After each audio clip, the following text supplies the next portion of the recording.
Rescue team को प्राइमाडूना केव system से एक इमरजेंसी कॉल आती है जिसमें 20 साला अरुण पाल बताता है कि वो केव को एक्सप्लोर करते हुए एक गहराई वाली जगह में गिर चुका है और उसके ऊपर एक 6 फुट बड़ा पत्थर भी गिरा हुआ है जिसकी वजह से उसकी कई हड्डियां टूट चुकी हैं और वो अपनी जगह से अब हिल भी नहीं सकता।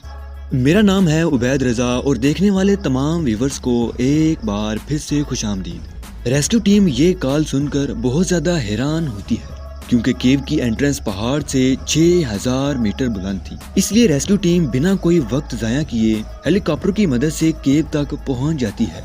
केव के अंदर जिस जगह विक्टिम गिरा पड़ा था वहाँ टेम्परेचर -2 डिग्री तक कम हो जाता है और अगर एक जख्मी शख्स इतनी ज्यादा ठंड में ज्यादा देर तक रहे तो उसे हाइपोथर्मिया नाम की एक बीमारी भी हो सकती है। इस सिचुएशन में बॉडी का टेम्परेचर मुसलसल कम होता है और आखिरकार खून जमने की वजह से विक्टिम की मौत भी हो सकती है। इसलिए रेस्क्यू टीम को जल्द से जल्द विक्टिम तक पहुंचना था। 3 घंटे की लगातार मेहनत के बाद आखिरकार रेस्क्यू टीम पेशेंट तक पहुंच चुकी थी और खुशकिस्मती से अरुण पाल अभी तक जिंदा था, लेकिन इसकी स्पाइनल कॉर्ड टूट चुकी थी और इसे बहुत सारी इंटरनल इंजरीज भी हुई थी। डॉक्टर ने कुछ फर्स्ट एड देकर इसे एक खास किस्म के ब्लैकेट के अंदर मूव करवा लिया। रेस्क्यू टीम अब ये सोचने लग गई कि अरुण को आखिर केव से बाहर कैसे निकाला जाएगा, क्योंकि केव अपने एंट्रेंस से लेकर आखिर तक तंग रास्तों और ऊंची नीची जगहों पर मुश्तमिल थी। लेकिन पेशेंट को वहां से उठाया गया और 2 घंटे तक लगातार चलने के बाद भी रेस्क्यू टीम सिर्फ 200 मीटर ही आगे बढ़ सकी और सामने एक ऐसी जगह आ चुकी थी जहां से एक तंदुरुस्त आदमी भी बड़ी मुश्किल से गुजर सकता था। इसलिए अब फैसला किया गया कि हथौड़ों की मदद से रास्ता साफ किया जाएगा।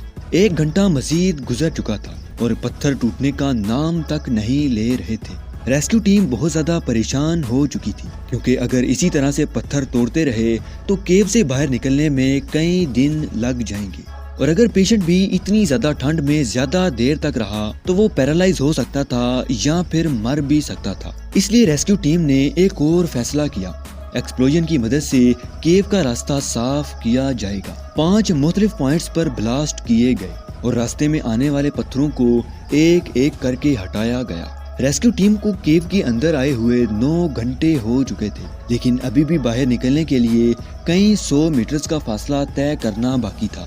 जैसे तैसे 19 घंटों के बाद रेस्क्यू टीम ने विक्टिम को केव से बाहर निकाल लिया था और फिर हेलीकॉप्टर की मदद से अरुण पाल को हॉस्पिटल शिफ्ट कर दिया गया। 3 साल तक इमरजेंसी रूम में रहने के बाद अरुण अब बिल्कुल ठीक हो चुका था और इस तरह से ये रेस्क्यू मिशन भी कंप्लीट हुआ। नाज़रीन, इसी तरह के एक दूसरे रेस्क्यू ऑपरेशन के ऊपर भी नजर डालते हैं जिसमें लोगों के बचने की उम्मीद बिल्कुल जीरो थी, लेकिन फिर कुछ ऐसा हुआ कि वो सब लोग बच गए।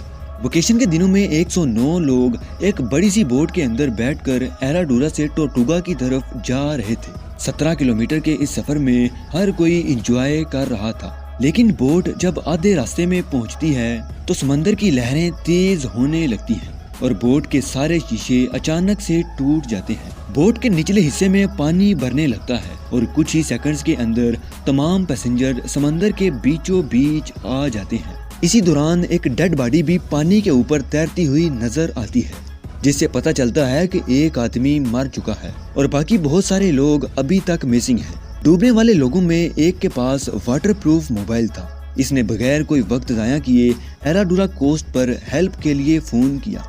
वहाँ से एक रेस्क्यू टीम इन लोगों को बचाने के लिए निकली, लेकिन यहाँ सबसे बड़ा मसला ये था कि समंदर बहुत बड़ा था और रेस्क्यू टीम के पास कोई भी एग्जैक्ट लोकेशन भी नहीं थी। 2 घंटे इधर उधर घूमने के बाद आखिरकार रेस्क्यू टीम को सर्वाइवल्स मिल चुके थे। 109 लोगों में से 106 लोगों को बचा लिया गया, लेकिन 3 लोग इस हादसे में मारे गए और इस तरह से ये रेस्क्यू मिशन भी कंप्लीट हुआ। वीडियो यहाँ तक देखने के लिए बेहद शुक्रिया। मिलते हैं अगली शानदार वीडियो के साथ।